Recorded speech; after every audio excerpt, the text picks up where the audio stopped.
His Excellency Mikhail Saakashvili, President of Georgia, and to invite him to address the Assembly.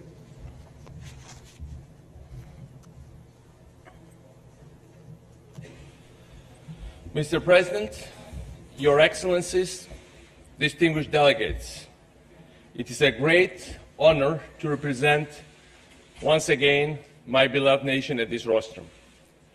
During the past decade, as I had the privilege to address this hall, Georgia has moved from a failed state to a market democracy.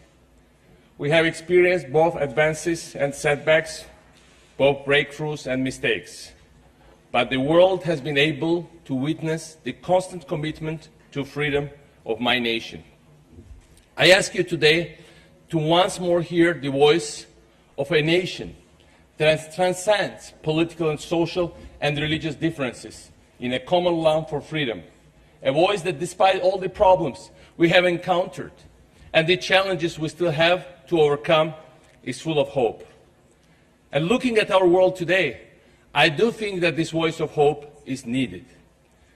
The optimism of the early 90s, when the spread of liberal and democratic values seemed natural, when the end of history had been proclaimed, and when the United States nations was set to become the heart and the soul of the world, finally at peace, this optimism of 90s, when I was a student here in New York, and I had the opportunity to be here as an Internet United Nations, which was full of optimism, and then it has been crushed by a wave of pessimism and cynicism. The world is not at peace. Humankind has not reconciled with itself, and the UN did not become the soul of the heart or the heart of the united globe. Western civilization, once triumphant, is now trying to tackle a deep economic, social, and mental crisis. In Eastern Europe, the colored revolutions are challenged by the very forces they had defeated a few years ago. In the Middle East, the glorious images of cheering crowds of Cairo and Tunisia had been replaced by the horrendous videos of the gas children of Damascus. There are many good reasons to be disillusioned. But should the dogmatic optimism of the 90s be replaced by an equally dogmatic pessimism, by the sense of resignation that suffocates hope? Should the fact that the expansion of democracy and freedom turns out to require profound struggle, should it lead us to renounce our beliefs and our principles? I came here today to share the hopes on behalf of my nation and to speak out on behalf of my Georgian people against this ambient fatalism. I came here to address those who doubt, those who hesitate, those who are tempted to give in. If the West is outdated, then why do millions of Poles, Czechs, Estonians, Romanians, and others do cherish so much the day they enter NATO? And why are millions of Ukrainians, Georgians, Moldovans, and others desperately are knocking on the doors of the European Union? If freedom is no longer fashionable, how do we explain that the suicide of an unknown citizen in a remote Tunisian town has changed the map of the world? No, history did not come to an end in 1989 or 1991, as it was proclaimed, and it never will. But freedom is still its motor and its horizon. Everywhere, men and women who want to live in freedom and confronted by the forces of tyranny. The question is, are we going to be actors or spectators in this confrontation? Distinguished delegates, as I speak, the Eastern European countries aspiring to join the European family of free and democratic nations are facing constant pressures and threats. Armenia has been cornered and forced to sign customs union, which is not in this nation's interest or in the interest of our region. Moldova is being blockaded. Ukraine is under constant attack. Azerbaijan faces extraordinary pressure, and Georgia is occupied. Why? Because an old empire is trying to reclaim its bygone borders. And borders is actually not the right word, since this empire, be it the Russian Empire, the Soviet Union, the Russian Federation, or the Eurasian Union, never had borders. It only had margins. I came today to speak in the name of these margins. Unlike most nations, the Russian Federation has no interest in having stable states around it. Neighboring countries in constant turmoil, that is what the Kremlin is seeking. It rejects the very idea of strong governments in Georgia, Ukraine, or Moldova, even ones that try to be friendly to their interests. I was never a great fan of what the French call la langue de bois. But as my second term nears its end, I feel more than before the urge to speak my mind. Let us be very concrete. Do you think that Vladimir Putin wants, for instance, Armenia to decisively triumph over Azerbaijan? No. This would make Armenia too strong and potentially too independent. Do you think then the contrary is true, that Moscow wants Baku to prevail over Yerevan? Obviously not. The current rise of a modernized, dynamic Azerbaijan is a nightmare for the Russian leaders. No, they do not want anyone to prevail, and the conflict itself is their objective, since it keeps both nations dependent and blocks their integration into European common space. Do you think that electoral defeat of the forces that led the Orange Revolution in Ukraine has led the Kremlin to take a softer approach to this country? To the contrary. I spoke yesterday to my colleague Viktor Yanukovych. His government is under constant attack and pressure from Russia. And that's what's happening on a daily basis. And, and again ahead of the European summit of Vilnius. And Russian officials now speak openly about dismembering this nation. I just heard the speech 2 days ago. Do you think that Kremlin would agree to discuss the deoccupation of our regions of Abkhazia and South Ossetia now that the government has changed in Tbilisi? Far from it. The annexation of Georgian lands by Russian troops continues. Yesterday, the occupants have expelled again Georgian citizens from their houses and are destroying them, are destroying their villages, homes, the homes of houses of their parents and grandparents, taking in daylight their cemeteries in total impunity, water systems. Despite the friendly statements made by the new Georgian government in recent weeks and months, the Russian military keep advancing its positions, dividing communities with new barbed wires, threatening our economy, moving towards the vital Baku-Supsa pipeline, approaching more and more the main highway of Georgia, and thus putting into question the very sustainability of our country. We are one of very few nations of history, and I'm very proud of it, that sustained, unfortunately, full-blown Russian attack, and we are the only one for many centuries whose statehood and independence have survived. Despite full-blown attack by more than 100,000 strong Russian army, despite being bombed by 200 planes, attacked by full Russian Black Sea Fleet, and tens of thousands of mercenaries. Our statehood and independence have survived against all these things. But let us not risk losing now in times of peace. We survived because we were united. We survived because the world was with us. I hope the world will stay with us when this pressure is applied to us. I came here in the name of Georgian people to ask you, the international community, to react strongly to this aggression and to help us to put an end to the Russian annexation of our lands. The hostility of Vladimir Putin and his team towards the government I had the privilege to lead for almost a decade was not based on personal hatreds or cultural misunderstandings.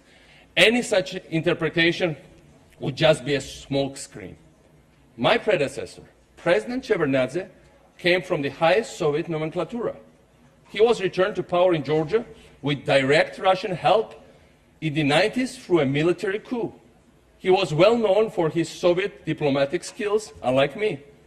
And yet Russia has constantly undermined his authority and even tried to assassinate him several times. This is not about Gamsakhurdia, the first Georgian president, Shevardnadze, Saakashvili, or present Prime Minister Ivanishvili. Those names actually do not matter when the stakes are so high. This is about the possibility or not of true statehood in Georgia and beyond. Why?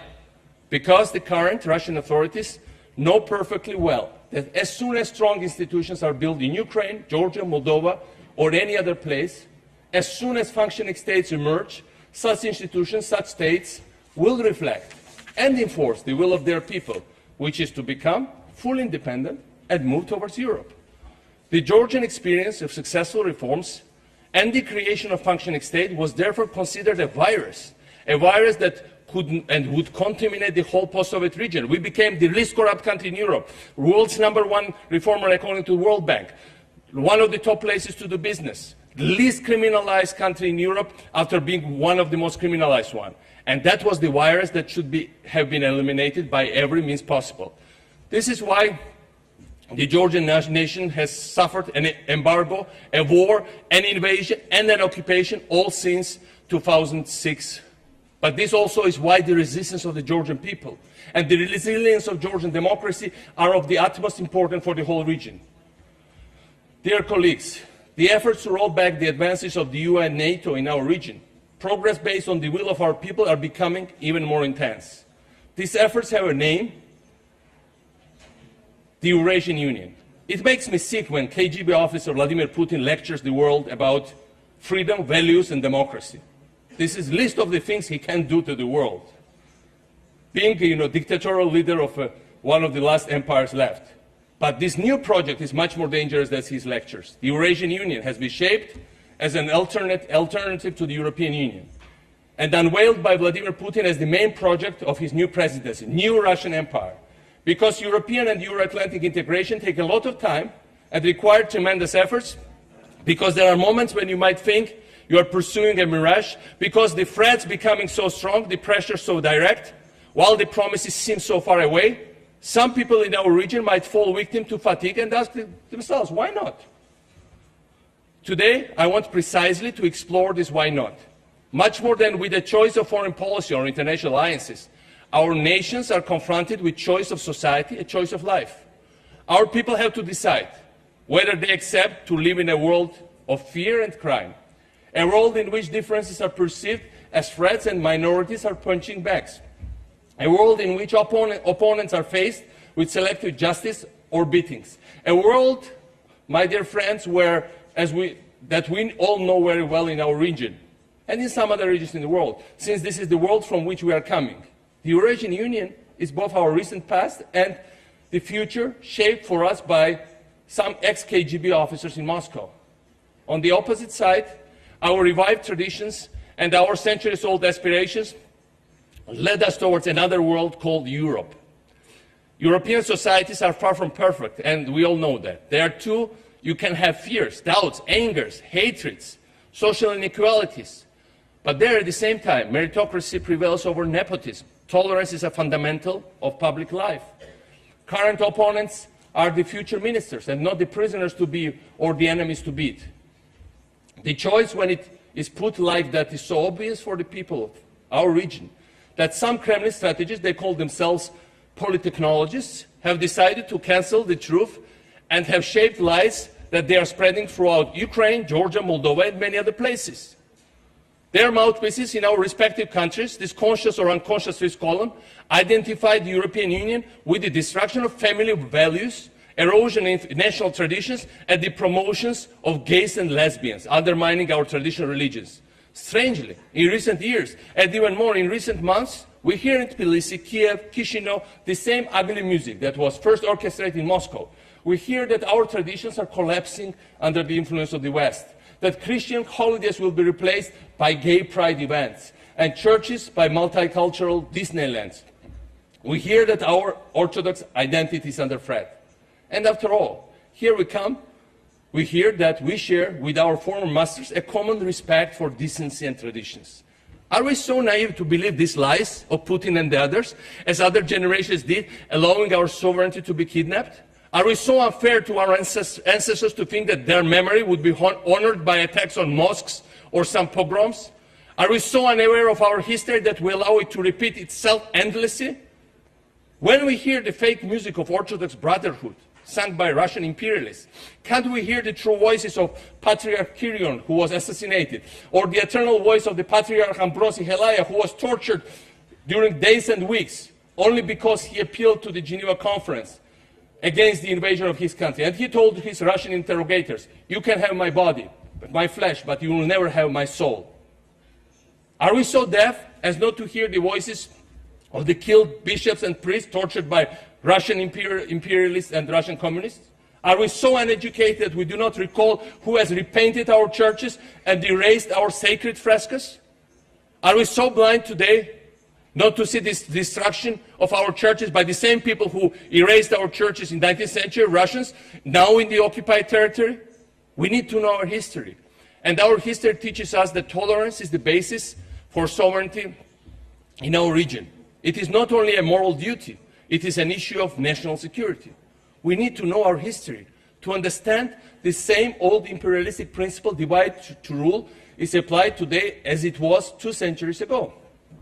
Looking at our region today, those who have some knowledge of the Caucasian history might remember the Armenian-Azerbaijani bloodshed of 1905, directly created by the Tsarist administration, and compare it to the beginning of the conflict in Karabakh in the late 80s. The Russian army was present there in large numbers, and in front of its eyes, the war started, and they were pretending to help both sides, in fact, stirring up the conflict.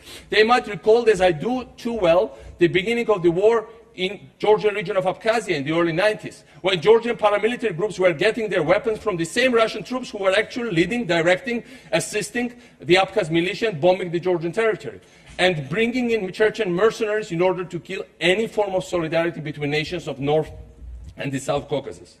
Just as they were sending for the same reason, more than 1 century before, Georgian officers at the far front of their wars against Chechens, Ingush or Dagestani.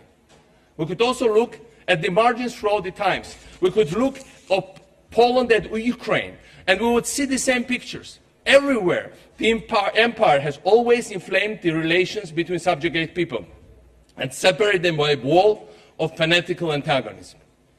It used to work, unfortunately. But what is even more unfortunate, that it is still working today. Ladies and gentlemen, distinguished delegates, the European Union, the greatest political success of recent decades, has been built on 3 pillars, which also could be characterized as 3 rejections. The rejection of the extreme nationalists that had led Europe to the collective suicide of 2 world wars and the horrors of Nazism. The rejection of communism that was threatening to spread throughout the continent and the world. And in the end, the rejection of colonialism and imperialism. It took time, and many of your delegates remember it very well, very painfully, because you were victims of French imperialism or British imperialism. It took time for the French and British empires to accept this third rejection. But giving up their colonies was the price to pay for the modernization of their economy and the development of their democracy, and also for the European unification to actually be realized. The Eurasian Union is based on the exactly opposite promises. It is fueled by intolerance, it is led by old KGB structures, and it is shaped to revive an old empire. That's what the Eurasian Union is all about. Of course, joining the Eurasian Union is therefore very easy. There are no social, economic, or political criteria to be met. Becoming a colony, in fact, requires no effort at all. Passivity, mediocrity, absence of national pride are the only requirements. Willingness to be slave is another one. On the other hand, to get into a real union, there is no alternative to making a Herculean effort and meeting exact criteria, because such principles are precisely what to create the union. So to those who doubt, I tell that it is precisely because the EU demands effort and imposes criteria. It is precisely because it does not seek to absorb, while the other one is dreaming about it, that the choice should be so obvious. But there is an even better reason for saying that the choice is obvious. The choice is obvious because the Russian project is doomed to fail. No empire is sustainable today. We are living in the 21st century. And certainly not the Russian one, which is the last anachronism of empire's world. If we look back at history, France and the UK have lost their colonies, not only because these colonies fought there for independence, but also because people in Paris and London ultimately did not believe anybody anymore in their empire. Exactly the same is happening in Russia nowadays. The imperial dream is being rejected, first at its margins, as we have seen, but most crucially, perhaps the idea of the empire is rejected at its very center. Such a rejection does not manifest itself only in public protests, or in rising polls of the opposition of the main cities of Russia. It expresses itself in the universal cynicism of Russian elites towards Putin's Eurasian vision. The very people who are supposed to serve it do not believe in the viability of the project. Rejected at its margins, rejected at its centers, the imperialistic path will come to a dead end, and the Eurasian Union will fail, and Russia will, after all, become a nation state with borders instead of margins. Real country with real borders. Then it will start to seek stable relations with stable neighbors. Then cooperation will replace confrontation. It will happen, and much sooner than people think, to the benefit of the margins, but most of all to the benefit of the Russian people themselves. It will happen because the imperial project is absurd for a generation of Russian citizens who are among the most enthusiastic users of the internet in the world. It will happen because ethnic discrimination that Russia is using inside its territories is not going to consolidate and make Russia more strong and United States. It will happen because the endless resources provided by the revenues of oil and gas are challenged by perspectives offered by the exploitation of shale gas and shale oil. Shale gas revolution is really undermining the last authoritarian empire in the world. It will happen because gas alone does not replace economic modernization. It will happen because the occupation and the absence of justice. It will happen because the entire regions have been alienated by discrimination and violence. Because the people of Chechnya, Ingushetia, Dagestan, Tatarstan, Bashkortostan, and many other places have been so much persecuted that they do not feel part of any common project with central authorities in Moscow. It will happen because of frustrations, angers, hatreds are too strong, and unifying ideal is too absent. It will happen not in the coming decades, but in the coming years. Few years from now, you will recall my words, Vladimir Putin will have left the Kremlin and vanished from the Russian politics. Even if he says that he will be for another 20 years or some there. Russian citizens will remember him as a ghost from the old times, the times of corruption and oppression. Nobody knows whether this process will be calm or violent, whether his successor will be nationalistic or liberal, or both together. But what matters is something else. Russia will no longer be an empire. It will become, finally, a normal nation state. This is the horizon we should prepare for, all of us together. Meanwhile, as our region will remain an area of confrontation, the formerly captive nations should unite their strengths instead of cultivating their divisions. Some leaders, some countries in the past had understood that. Freedom of one was depending on the freedom for all other subjugate nations. Like the Poland of many centuries, when they were dreaming about uniting all the persecuted people, or of Marshal Pilsudski, that was inviting all the oppressed people and their officers to unite under the flag of Polish independence and Polish military forces. But never had our ancestors benefited from a vast and powerful enough force that had understood its strategic interest was to preserve the sovereignty of each of our nations. Today, this force exists, and it is, with all its deficiencies, still the European Union. As we come closer to the Vilnius Eastern Partnership Summit, I would like to reiterate a call that I have made several times in recent years. By launching the Eastern Partnership as a response to the 2008 invasion of Georgia, the EU has offered to our nations a platform to cooperate under its benevolent umbrella. We should invest much more in it. We should develop common projects, first and foremost focusing on the necessary reforms that we should carry on together. Because reforms mean for all of us statehood and independence. Russian Empress Catherine II knew it well. And when Poland, despite the attempts from them, has started to, from Russians, started to implement successfully an ambitious program of reforms following the precepts of the French or British Enlightenment, she wrote a long and secret letter to Frederick the Great. This letter was German Emperor. This letter was and remains one of the most impressive expressions of the nature and the strategy of the imperialistic project. It reads that ongoing reforms are dangerous both for Russia and Prussia, because they will turn Poland into a true state, that they need to be stopped, and that Poland should be attacked and dismembered because they are fully implemented, that they will never occupy it again. This letter will not sound unfamiliar to those who know how much Vladimir Putin was loathing the Georgian experience throughout these last decades. Because lots of Russians were asking, if this once corrupt Georgia, criminalized country, mafia-ridden country, disintegrated failed state could make it, why Russians cannot make it? This was ideologically dangerous project. For the first time, an efficient nation state was being built in the Caucasus. And the reforms that had been crushed before had to be crushed before they could bear all their fruits. Ladies and gentlemen, unity should be our rule in Eastern Europe, including in the divided Caucasus. I have spoken about the beginning of the war in Abkhazia. I could have recalled an older scene that is very symbolic of the history of the Caucasus. And you know, that's at the end of the rebellion led by Shamil against the Russian Empire. After Shamil, the great Imam of Northern Caucasus, had surrendered himself, and the last Chechen leader still fighting, named Baysangur, had been wounded and captured. As they were going to hang him, the Russian officers gathered a crowd of Dagestani men to witness the execution. They ordered one of them to remove the chair on which Baysangur was standing in order to kill him. By doing so, Russians knew what they were doing. They wanted to fuel the local vendettas and oppose the people, which is an old tradition of the Caucasus.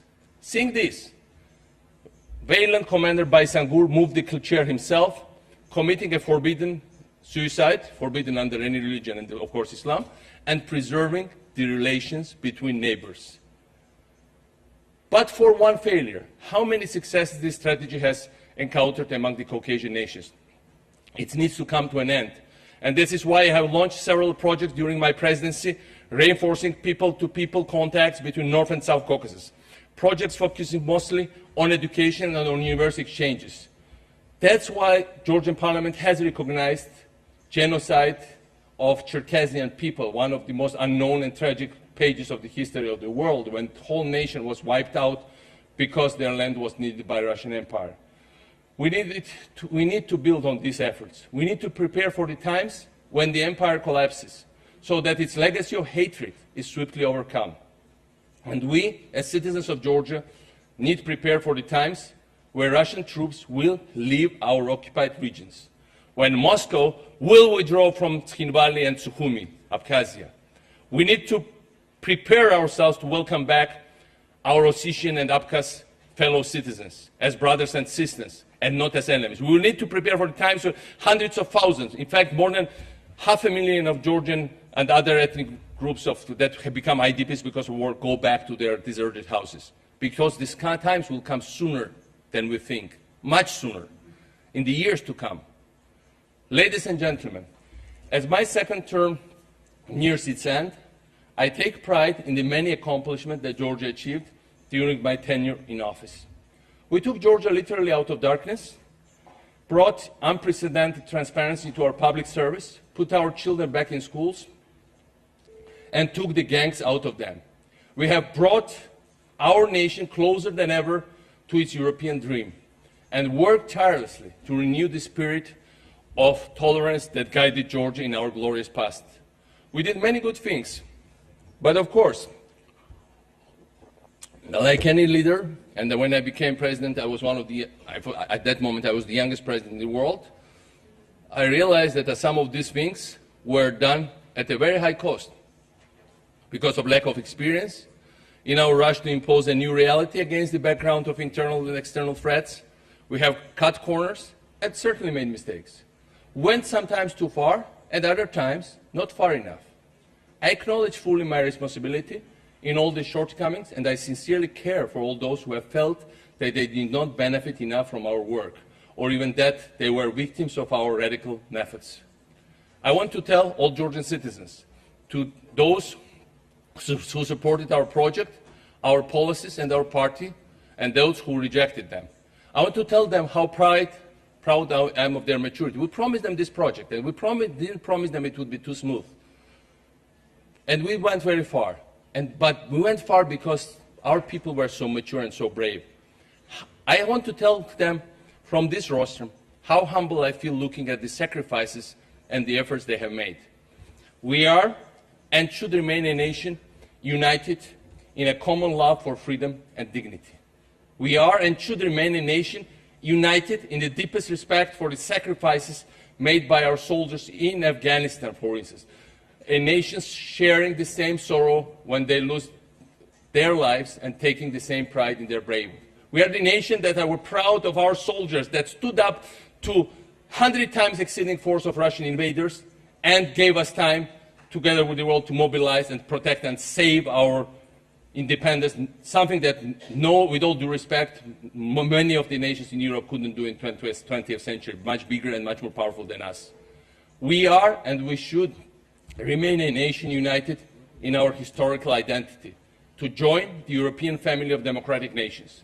the family we should never have been separated from in first place, our family. The path of the Georgian people towards freedom, regional unity, and European integration is far from over, and I will continue to dedicate every day of my life to its success as a proud citizen of a proud nation. Thank you so much.